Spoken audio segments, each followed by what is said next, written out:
détestable, morbleu, détestable. Si paraît, le roi, elle l'a aimé. Oh, non mais ça, c'est un bruit qui court. En fait, le roi a voulu faire plaisir à madame, à qui Molière avait habilement dédié sa pièce. Le roi ne cherche qu'à faire plaisir à madame en ce moment. À cause de madame ou de la petite Lavalière? Monsieur le comte de Liancourt. Pardon, monsieur, dame. Pardon, monsieur, dame. Pardon.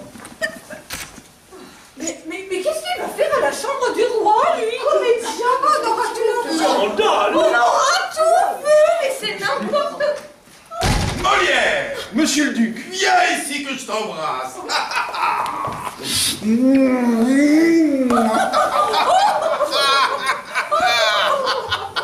Monsieur Molière. Elle est appelée chez le roi. Mais quelle horreur! Mes amis, ce qui se passe est extraordinaire. Le roi vient d'accepter d'être le parrain du enfant de Molière. Avec madame comme marraine. C'est le duc de Créqui qui va la représenter. Oh, mais quelle horreur!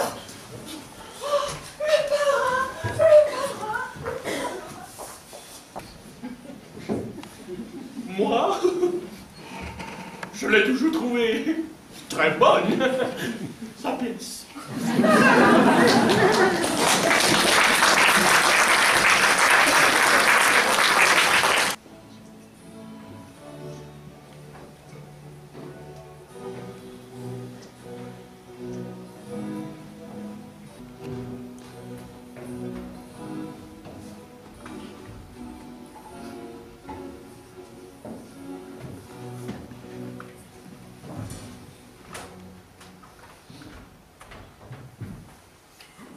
Il y avait beaucoup d'humeur corrompue en lui. J'opine pour une affection de la rate. Ou le poumon. Le poumon. Foutez-moi le camp. Foutez-moi le camp. Allez, par ici. Foutez-moi le camp. Mais enfin, mais... Allez. Mais nous encore en plainte. Et l'argent? Tenez. Tenez.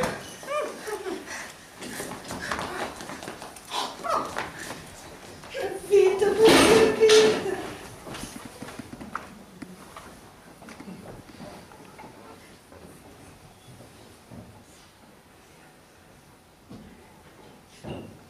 Je ne suis pas méchante, Jean.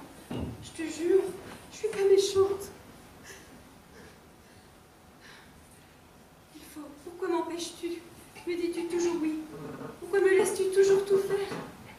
Tu vois, le ciel m'a puni. Il me l'a pris, mon petit. Il faut m'empêcher, Jean. Je veux être bonne. Je veux être bonne. Protège-moi. Toi qui es fort de tout ce qui est vilain en moi. Mais oui, mon petit nounou. Mais oui, tu es douce et bonne. Mais oui. Je veux toujours être ta femme, Jean. Mais, surtout, je veux jouer. Jouer. Jouer.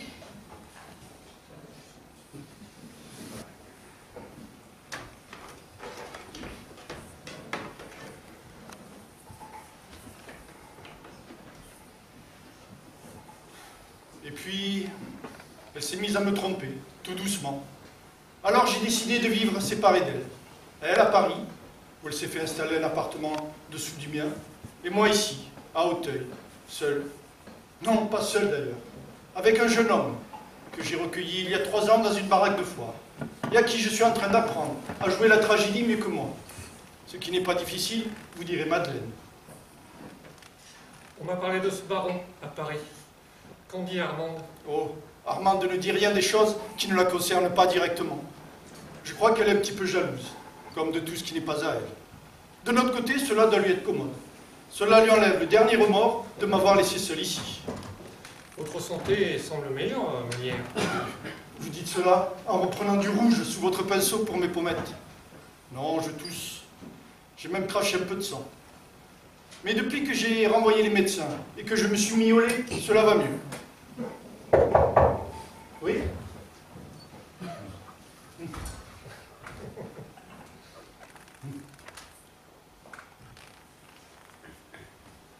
Ah, n'est-il pas mignon? Oui. C'est mon fils qu'on m'a redonné.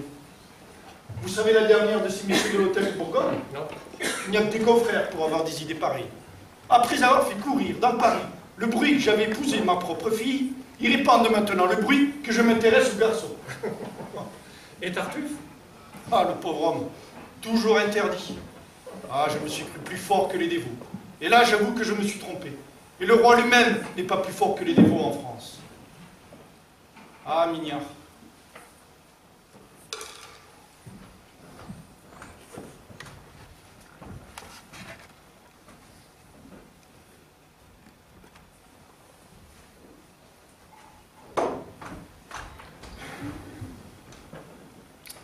Ah, Mignard. Je voudrais essayer d'écrire une pièce qui s'appellerait Le Misanthrope. Ma pièce, ma vraie pièce. Ah, il y a longtemps que j'y travaille. Mais le roi ne me laisse jamais le temps de la finir. Il s'est mis dans la tête de me faire faire une nouvelle comédie-ballet. En 15 jours, naturellement. Il va falloir retourner à Paris, répéter, souffrir près d'Armande, recommencer à tousser. Ordre du roi. Je me serais usé comme un vieux soldat futile à son service. Ah, j'ai écrit de bonnes pièces, Mignard. Mais je n'ai pas assez touché les êtres. J'aurais tant voulu être aimé. Vous savez, monsieur Molière, j'aime pas trop les grands mots, mais je peux vous assurer que vous serez éternellement aimé. Cet amour-là ne pourra plus me faire chaud. Mais Madeleine vous a aimé. Elle a été ma mère, et ma sœur, et mon compagnon. Mais je donnerai la moitié de mes pièces pour avoir été beau et aimé autrement. Allons, parlons de choses plus gaies, monsieur Molière. Vous allez me faire un portrait de vous, triste, et je ne le veux pas. Vous avez tant fait rire, monsieur Molière. Je voudrais laisser aux hommes un portrait de vous qui soit gai. Vous répétez cet après-midi? Ah, il le faut bien. Le roi a besoin de se distraire.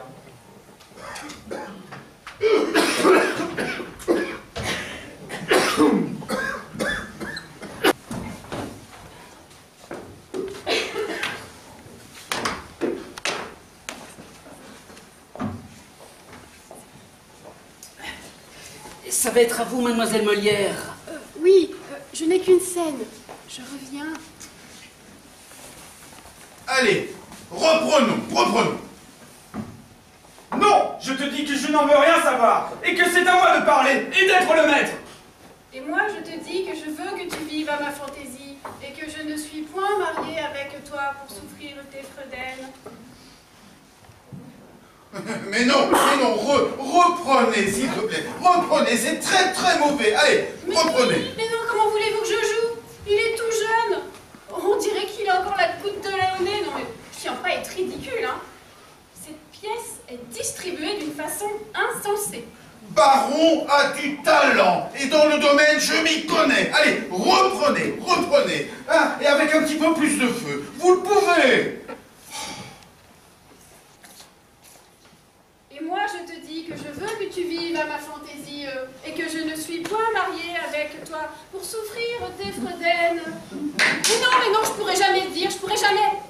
Il le faut, Armande, il le faut. Non, je ne tiens pas à me couvrir de ridicule, parce que vous vous protégez, je ne sais pas trop pourquoi, et je ne veux pas le savoir, en tout cas, ce petit morveux là. Enlevez-lui le rôle ou remplacez-moi. Nous jouons devant le roi dans 5 jours. Allez, reprenez cette réplique, Armand. Non. Et vous là, cessez de me regarder avec cet air de vous ficher de moi. Je sais que vous avez tous les droits et ces mille lois restent. Et d'abord celui de se faire respecter. Venez, chevalier, je rentre. Ayez la bonté de me raccompagner. Il faut absolument avancer dans cette répétition. La Torillière. Ah, tu reprendras le rôle de Martine.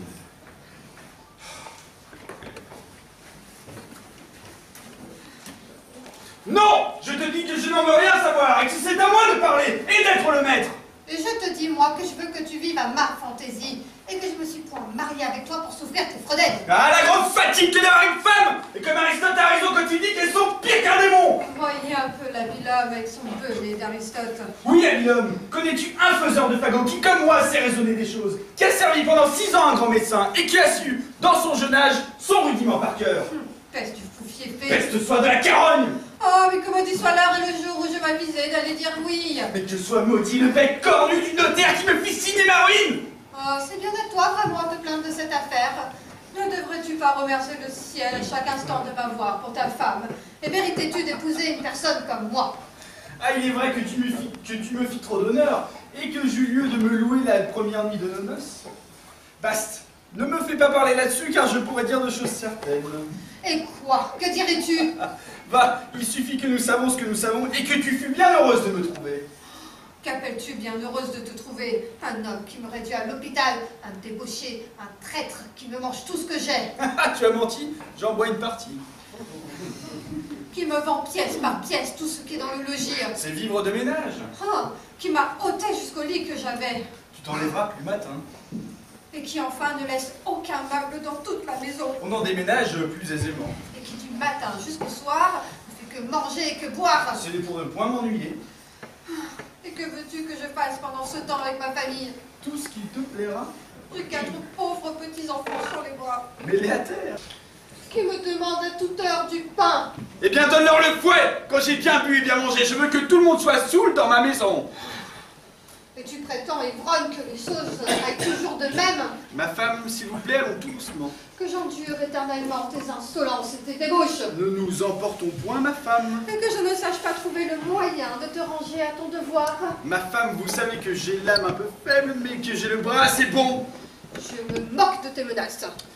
Mamie, ma douce moitié, votre peau vous démange à votre ordinaire. Oh, mais je te montrerai bien que je ne te crains nullement. Mamie, vous voulez me dérober quelque chose?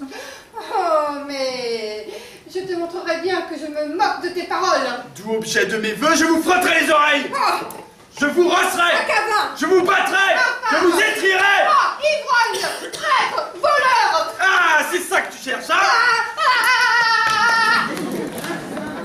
Le voilà, le vrai moyen de vous calmer. Ah ça, faisons la paix, mets-la ta main. Ah bah oui, hein, après m'avoir ainsi battu. Oh mais c'est rien, touche. Non, je ne peux pas. Allons, ma femme. Je n'en ferai rien. Viens, viens. Non, je veux être en colère. Eh bien, va, je te demande pardon. Mets-la ta main et faisons la paix. Je te pardonne. Ouais, je m'en vais au bois et je te promets aujourd'hui plus d'un sang de fagot. Va, mais je n'oublierai pas mon ressentiment.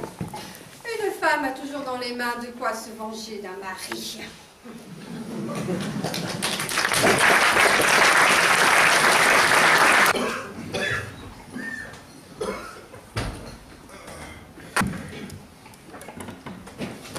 Eh bien, monsieur ne me fait pas rire aujourd'hui. À la Forest, tout n'est pas toujours comique, contrairement à ce que Madeleine pense. Et ce soir, je n'ai pas de talent. Et pourtant, la scène de la fessée, quand vous me l'avez lue, ça m'a bien fait rigoler. Ah oui, ah oui. Et le misanthrope, ça t'a fait rire? Ah non, moins, c'est trop sérieux. Et puis je vais vous dire, moi je comprends pas qu'un homme comme ça, intelligent et tout, il aime encore sa Célimène. Il devrait la voir comme elle est. Une pas grand-chose. Mais il la voit, la Forest, il la voit. J'ai beau la voir dans ses défauts, et j'ai beau l'en blâmer, en dépit que j'en ai, elle se fait aimer. Bon, la mademoiselle de Brie va venir après le théâtre. Oui, elle viendra à l'occasion ces temps-ci. Elle a besoin de se reposer, elle a besoin de campagne. Eh Elle bien, lui préparera la chambre de Monsieur Baron. ça faisait longtemps qu'on l'avait pas vue, cette doucereuse-là, hein. Oh, allez, tu es jalouse? Ah non, quand même pas, voyons. Et pourtant, il y a 15 ans, Oh, il y a 15 ans, il y a 15 ans. Allez, vas-y, hop, et prépare-lui quand même la chambre, et chauffe-lui un petit peu son lit. oui, eh ben je chaufferai le vôtre, hein, ce sera bien suffisant. Et dites donc, et si Monsieur Baron revient? Monsieur Baron? Monsieur Baron est parti à tout jamais. Il est parti un soir, il a sauté la rampe dans le noir, et il a disparu, comme un chat. Il finira aux galères.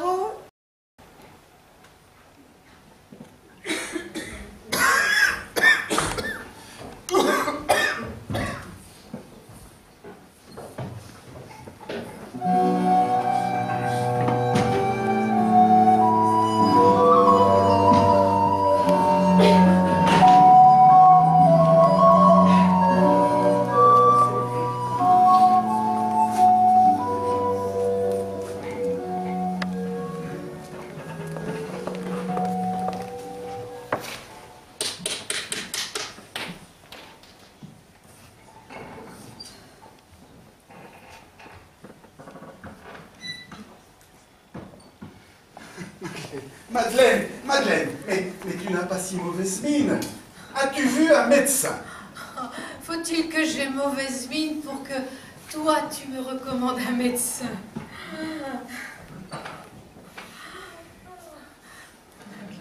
Ne pleure pas, mon petit tapissier. Tu es un comique. Seulement, tu vois, j'ai beaucoup repensé à ta vie, à la mienne et à la vôtre depuis quelques jours. Et je crains que tu étais un petit peu ennuyeux avec Armande. Je sais, mon petit Jean, tu l'as aimé. Mais les petits oiseaux vivent d'autre chose que d'amour. Pauvre petite Armande. Ouais. Tu sais, ce n'est pas si facile d'être une jolie fille, ni tellement gaie. J'ai compris ça à force d'y repenser. Tu verras. Il arrive un moment où on comprend tout. Madeleine, Madeleine, ne m'abandonne pas. J'ai fait tout ce que j'ai pu. Je pense que tu es rendu beaucoup plus malheureuse que ce que je pensais, vraiment. Chut, tais-toi. Va-t'en vite maintenant. Il faut plus que je repense à toutes ces petites histoires-là. Sauve-toi. À tantôt, va. On vient. On vient.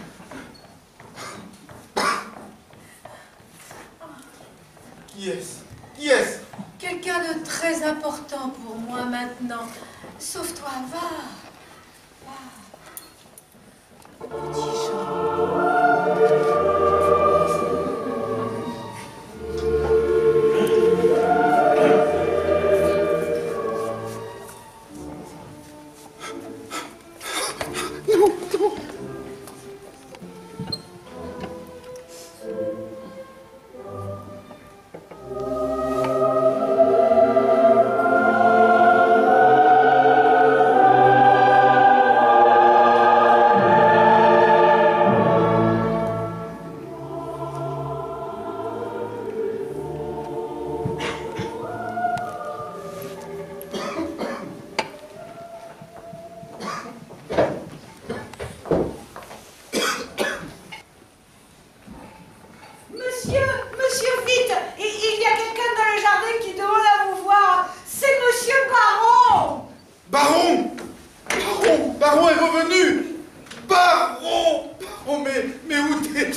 J'ai besoin d'un grand déjeuner.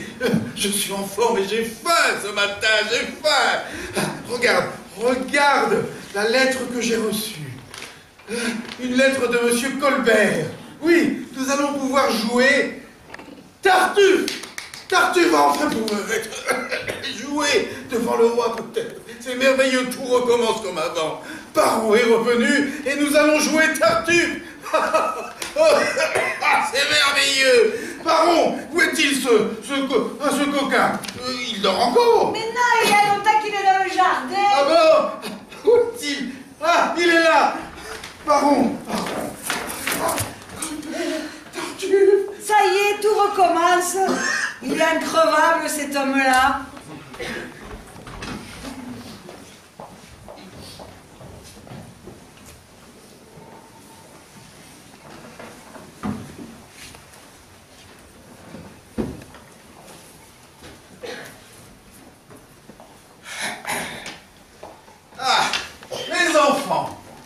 Les enfants, je pensais avoir enfin du temps pour travailler pour moi-même et patatras, voilà Tipague. Le roi me commande une œuvre. Oui, mais à livrer dans 15 jours, comme d'habitude. Mais ce n'est pas grave, il nous en reste 13. Allez, voilà. J'ai écrit déjà 2 scènes. Tiens, tu les liras pour qu'on comprenne un petit peu le sens de la pièce. Et puis Lully, vous connaissez la scène, vous connaissez la musique. Alors, vous allez improviser sur la lecture. Et puis, pendant ce temps-là, j'essaierai de donner un petit peu le ton à ces jeunes. Allez, hop. Le voilà, ce serpent, ce monstre impitoyable qu'un oracle étonnant pour vous a préparé. Baron, tu écoutes, c'est toi qui dois dire ça. Hein? À Psyché maintenant. Armand, tu me jures que Baron ne t'ennuie plus. Hein, vous vous êtes réconciliés maintenant. Tout va bien. Il n'y a pas de problème. Hein, vous ne vous disputez plus. C'est très bien. Très bien.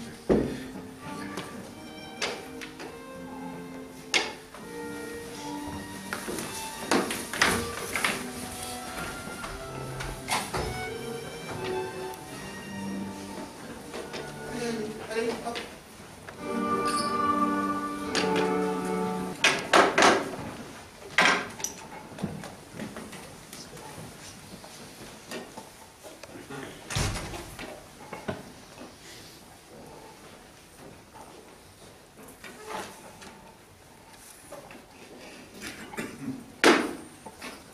Attention de ne pas lui faire de mal.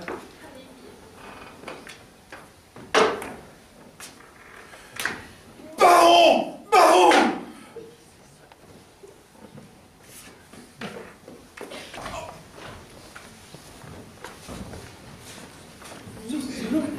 Non. Oh. Mais je sais pas quoi dire, je sais pas quoi faire. Oh là là. En plus, je l'entends qui arrive.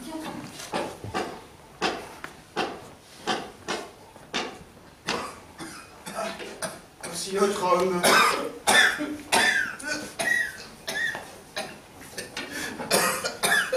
Mon Dieu, je suis mort. Quoi? Qui a-t-il? Mon frère, vous m'avez perdu. Oh. Quoi, mon frère, vous êtes le fou, et ne donnez point tant à votre imagination. Je sens déjà que la médecine se venge. Pauvre homme que vous êtes. Il a menacé toutes ces maladies que je ne connais point. Monsieur? Et il a dit que je serais incurable avant qu'il ne soit trop juge. Et ce qu'il dit, que fait-il à la chose? Est-ce un oracle qui a parlé?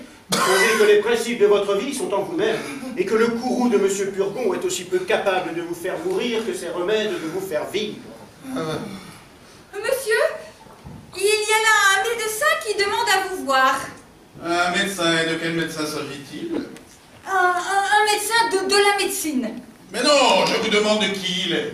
Ah ben je ne le connais pas, mais il me ressemble comme deux gouttes d'eau. Et si je n'étais sûre que ma mère était honnête femme, je dirais que c'est quelque petit frère qu'elle m'aurait donné depuis le trépas de mon père. Eh bien, faites-le venir. Oui, monsieur. Vous voilà servi. Un médecin vous quitte, un autre se présente. Je crains que vous ne soyez à l'origine de quelque malheur. Encore, vous en revenez toujours là. Il m'a menacé de toutes ces maladies que j'ai sur le cœur. Monsieur. Oui.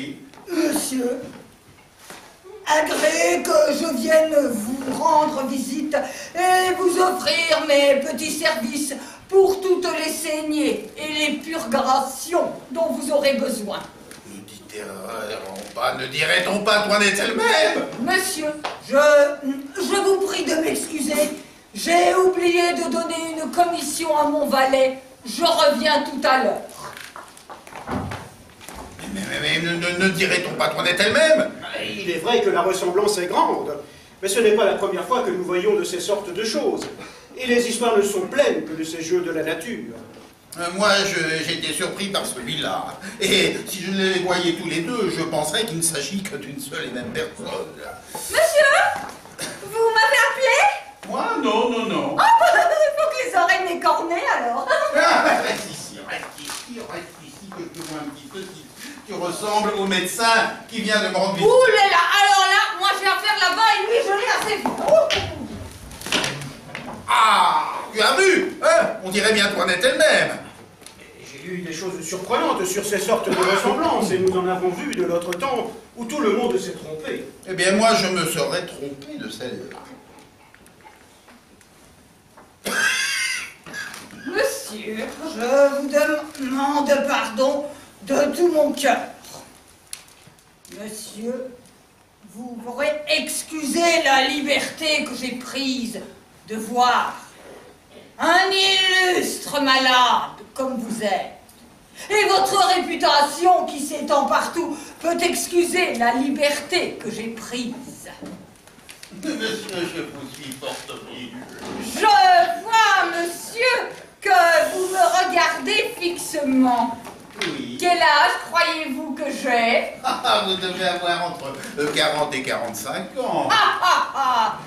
J'ai 90 ans. 90 ans?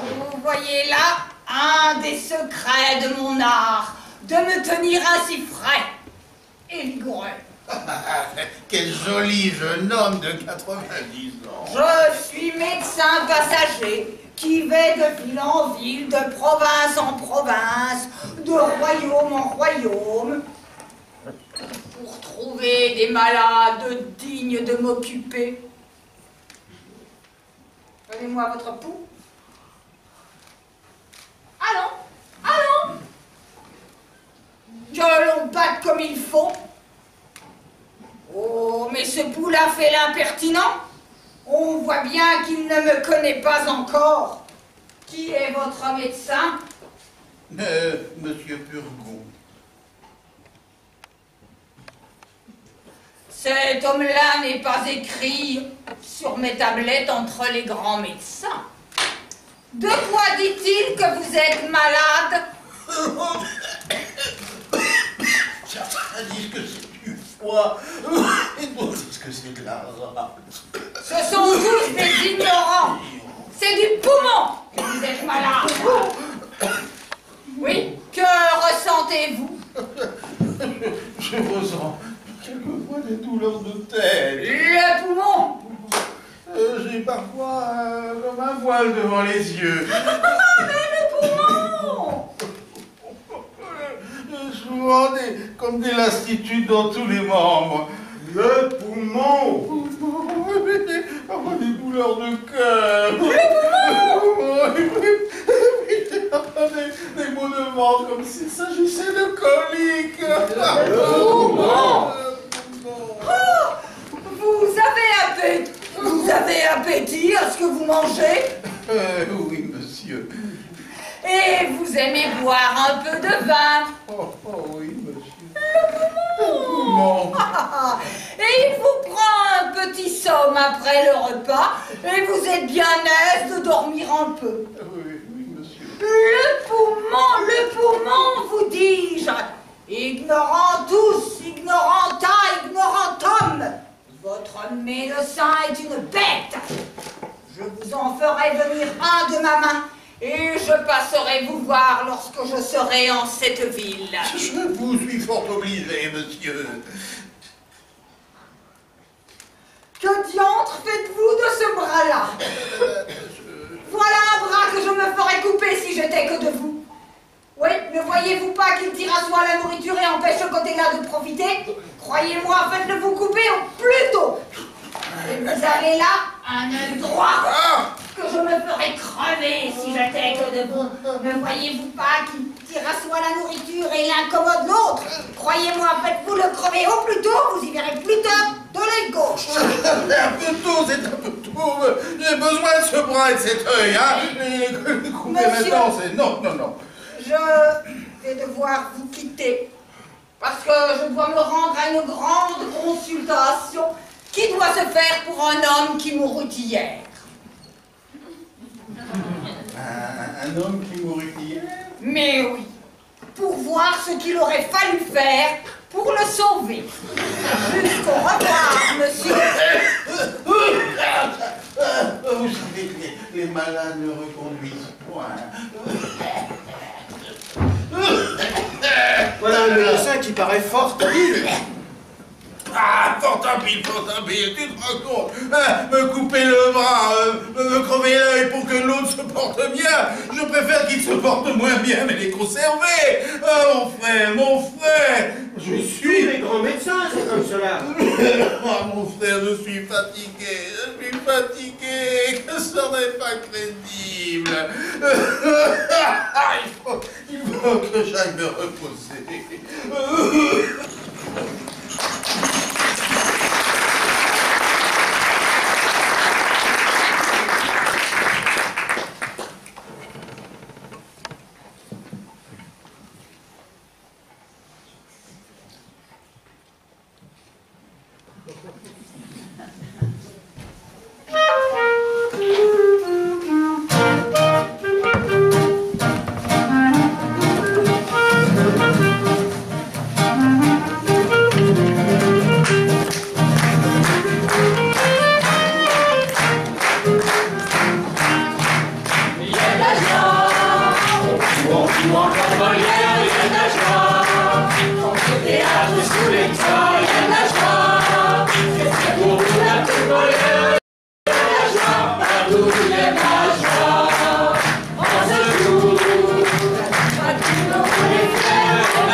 D'abord petit idée, ensuite à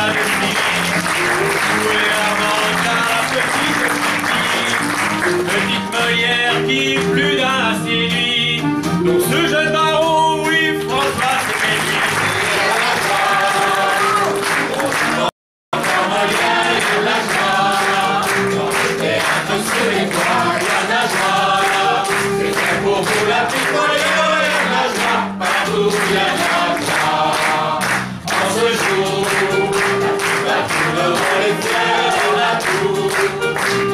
présenter cela, les amours de cet immense monsieur Molière, il y a de la joie, partout il y a de la joie. Michel Arnagrand faisait le trésorier,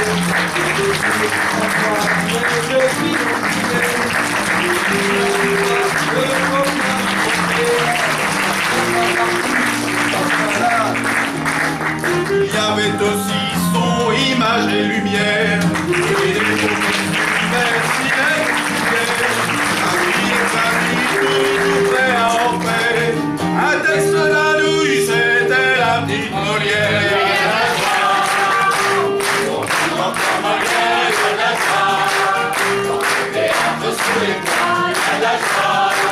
C'était pour vous la petite Molière, il y a de la joie, partout il y a de la joie. En ce jour, la petite bâtine de les fiers dans la tour, d'avoir présenté cela, les amours de cet immense monsieur Molière, il y a de la joie, partout il y a de la joie.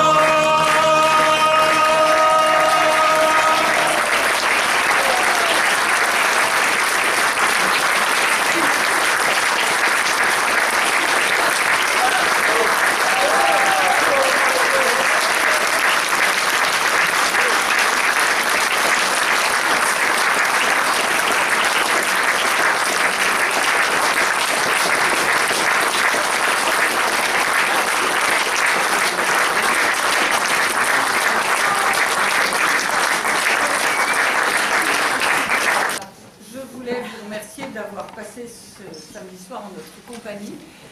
Je voulais vous remercier de nous être fidèles depuis bientôt 30 ans. Sans vous, rien ne serait possible. Je voulais les remercier tous parce que la gageure était importante et ils l'ont relevé avec brio. C'est un peu triste parce que voilà, c'est 6 mois de travail qui s'arrêtent. Vive les vacances.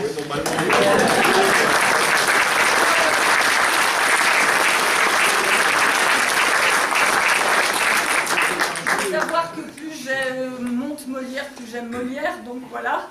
Je voulais vous donner rendez-vous l'année prochaine à la même heure, comme chaque année. Nous prendrons notre petite machine à remonter le temps et je vous donne rendez-vous avec Obadia, Vian et quelques autres à Saint-Germain-des-Prés, à Paris, sur les boulevards. Voilà, je voulais remercier aussi ma famille qui est toujours là pour toutes mes fantaisies. Et puis, eh ben, bonne fin de week-end et au plaisir de vous revoir. Merci.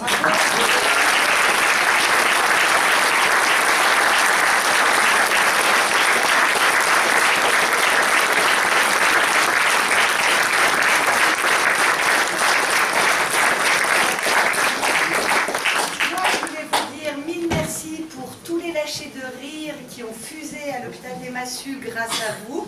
Vous avez vu que nous vendions des petits bonbons cette année pour continuer les lâchers de rire.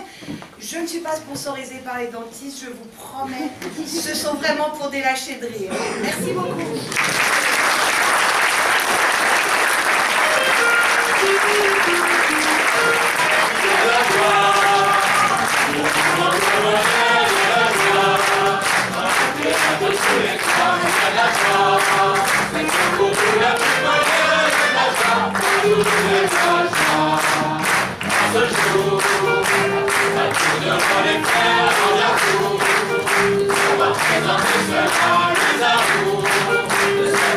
Monsieur Molière,